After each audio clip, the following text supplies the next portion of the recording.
Hey everybody, welcome back to Be Like Christ for a new series, I guess you could say. We are going to talk about the disciple Luke in this study, and this is going to be part of a bigger study about just characters of the Bible. Now we're going to kick this off with the characters in the book of Acts. A lot of you probably have been waiting for Acts after the gospel studies that we've done, and I started it with some animated videos, but due to some things I'm going to have to change it kind of back to the old format. Which is disappointing to me, but there's several reasons for it. And we're going to kick that study off in probably about 2 weeks from today, so watch out for those. These handouts that you're about to see up on your screen, they're all part of that Acts study. There's probably going to be, I don't know exactly how many, but probably at least 100 handouts like this that accompany the Acts study. That way, the notes that we've been using can stay as concise as possible and move as quickly and as directly through the text as they can. And then we can take some of those like side studies that we've done and then make them like separate studies, kind of like what you're going to see today. And so these are all going to be available for free as well, just like the notes. You can download them.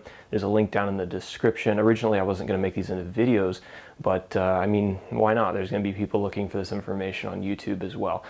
So if you're thinking about doing the Acts study with us and you want to, that'll start about 2 weeks. But if you're just here for Luke, let's talk about Luke. Who was Luke in the Bible?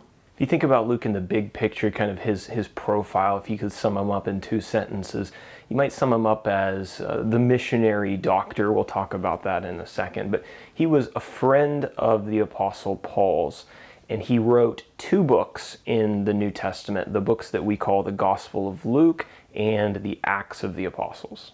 In terms of his origin story, nobody really knows when Luke was born and when he died. We don't know where he was from. Some people have some guesses, and we'll talk about that in a second, but nobody knows any of the details. What we do know a little bit about is his ministry and what he did and the significant impact that he had on the early church. His name specifically is only mentioned 3 times in the New Testament: Colossians chapter 4, 2 Timothy chapter 4, and Philemon chapter 1. We do know that he was a doctor. That was what his formal education and training were in. In Colossians chapter 4, verses 10 through 14, Paul calls Luke the beloved physician. And it's in those same verses where it's suggested that Luke may not have been a Jew. He may have been a Gentile, and that's kind of interesting, because if he was a Gentile, that means that a Gentile wrote more than any other single author of the New Testament. You might say, wait a second, Paul, he was a Jew, and he wrote 12, 13 books of the New Testament or whatever it was. But if you actually add up the word count between all of Paul's epistles and, putting Hebrews aside, and then you compare it with the word count from just Luke and just Acts, Luke has more words. So Luke did a little bit more writing because those books are really long, which you'll know if you followed us through the Luke study. As we already mentioned, Luke wrote 2 books in the New Testament, the ones that we've come to call the Gospel of Luke and the Acts of the Apostles. The Gospel, or the good news as recorded by Luke, is a record of the life of Jesus of Nazareth. His birth, his ministry, his death on the cross, his resurrection, and his ascension back to heaven.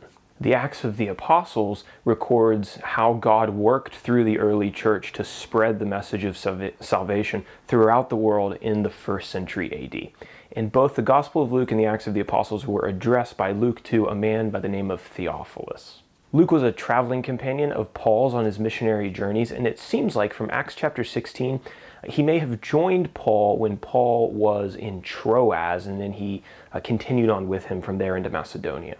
And what's great is that Luke was a faithful companion and friend to Paul really for the rest of his life. And we can read about him at what is probably the end of Paul's life in the book of 2 Timothy.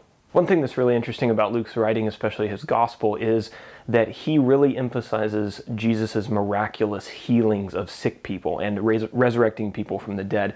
And that kind of makes sense because no doubt those healings would have fascinated a physician who would have looked at them from a medical perspective and been intrigued. So that's the character of Luke in the Bible. As I said, we don't really know a whole lot about him personally and his personal life and details. What we do know is the impact that he had on the early church and the impact that he's still having on the church in the 21st century.